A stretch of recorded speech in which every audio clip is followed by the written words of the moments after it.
Bueno, esto es una edición de Flor Nueva de Romances Viejos, de Ramón Menéndez Pidal, una clásica edición de Espasacalpe en la colección Austral.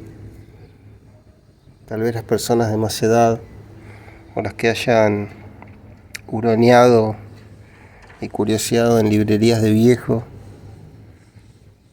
al menos en las de Buenos Aires, en la década del 90 había muchos libros de colección Austral. Conocerán esta colección que era muy rica y tenía, todo tipo de clásicos, todo tipo de autores, pero sobre todo la literatura clásica de nuestra lengua. Menéndez Pidal es un hombre que ha recopilado toda la vida romances, era un fervoroso devoto de esta forma poética, y en este libro el primero traza una perspectiva histórica. Nos cuenta que los romances aparecieron a partir del siglo XV y del siglo XVI. Antes había otras formas poéticas, pero que tenían más que ver con las gestas heroicas. Antes las canciones, los poemas populares daban cuenta de acontecimientos históricos y a partir del siglo XV, no solo en España, también hay canciones francesas, y en Inglaterra sucede algo análogo. Empieza a aparecer un tipo de lírica novelesca que cuenta una historia, que narra, y que siempre se duele y se queja, porque en general la poesía es hija del dolor. El arte en general es hijo del dolor, pero en este caso lo que dice, por ejemplo, Menéndez Pidal es cómo se va transformando una forma poética a medida que el tiempo pasa. Hay una serie de tópicos que se repiten. En este caso está el romance que habla acerca de Moriana, que es una mujer que envenena a su amante porque su amante la traicionó. Entonces, por ejemplo, acá hay un cuarteto en el que se dice lo siguiente. Hay que tener en cuenta que todos estos poemas eran anónimos, es decir, no eran escritos por nadie, o mejor dicho, nadie conocía a su autor primigenio, pero que después se iban transformando a medida que la gente los repetía, a medida que la gente los decía. Entonces llegaba un punto en el que ya pertenecían al mundo popular. Se perdía el origen, se perdía el autor. De alguna manera la poesía era del pueblo. Y en este caso este poema dice: Moriana, Moriana, ¿qué me diste en este vino? Que por las riendas le tengo y no veo el mirroncino. Moriana en el estrado, ¿qué me diste en este trago? Que por las riendas le tengo y no veo al mi caballo. No se me da por mi muerte, aunque temprano lo digo, por la pobre de mi madre que jamás me verá vivo. No se me da por mi muerte, aunque temprano la hallo, por la triste de mi madre que ya no me verá sano. Menéndez Pidal dice que esta misma canción la encuentra citada en la primera mitad del siglo XVI. En 1577 el músico Salinas menciona otra semejante en su estructura, eminentemente lírica, embarazosa para el libre y natural curso del relato, dice.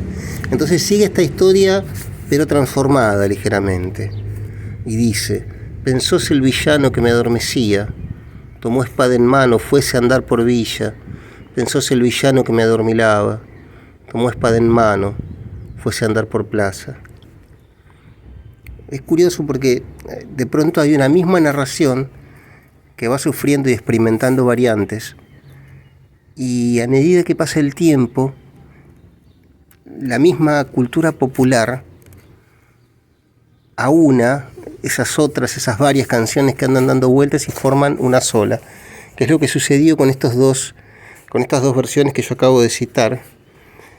Y dice Menéndez Pidal: Así, las dos canciones citadas viven hoy convertidas en romance de asonancia única, que es el siguiente. ¿Qué me diste, Moriana? ¿Qué me diste en este vino? 3 onzas de Solimán, 4 de acero molino, 4 de acero molido. Sáname, buena Moriana, que me casaré contigo. No puede ser, don Alonso, que el corazón te ha partido. Ay, triste de la mi madre, que ya no verá a su hijo. Bueno, esto es un ejemplo de una forma poética proteica que va sufriendo una serie de alteraciones a lo largo del tiempo.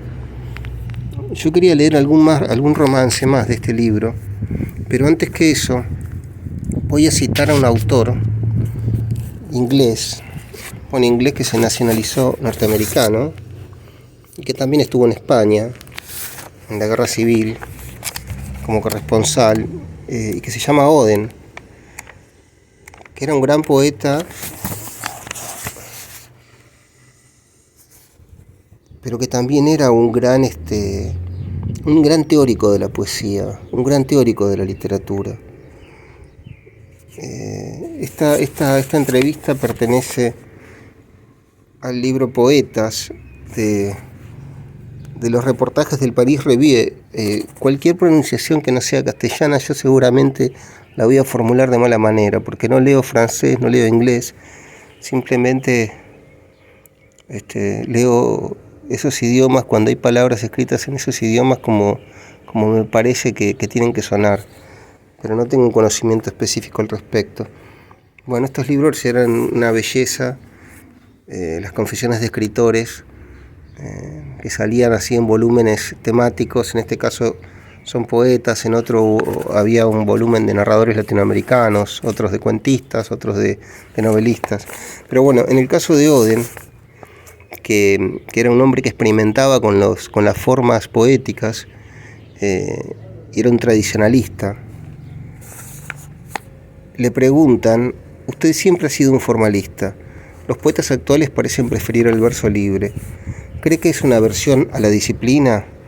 Y Auden contesta: desafortunadamente muchas veces se trata de eso, pero no puedo entender desde un punto de vista estrictamente hedonista cómo se puede disfrutar del acto de escribir si no existe ninguna forma. Si uno juega un juego, necesita reglas, de otra forma no sería divertido. El poema más salvaje debe tener una base firme en el sentido común, y esto, creo, es la ventaja del verso formal. Además de las obvias ventajas correctivas, el verso formal nos libera de las cadenas del propio ego. Aquí me gustaría citar a Valéry, que dijo que una persona es poeta si su imaginación es estimulada por las dificultades inherentes a su arte, y no si su imaginación se siente agobiada ante ellas.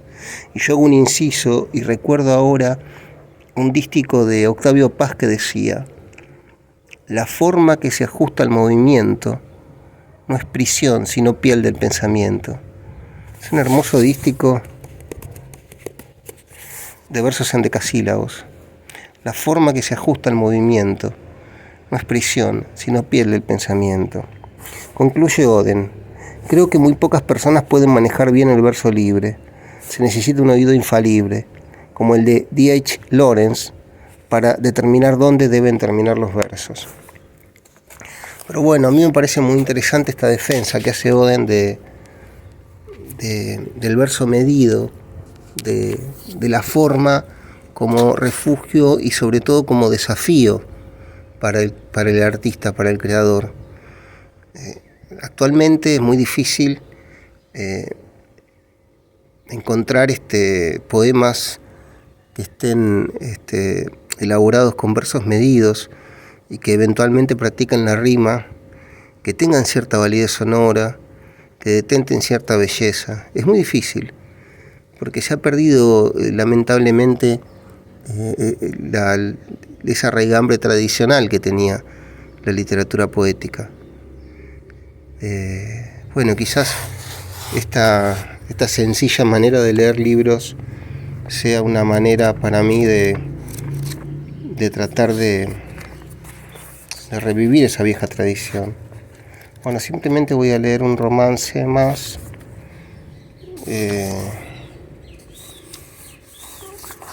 O dos. Está trepando por la panza una vaquita de San Antonio.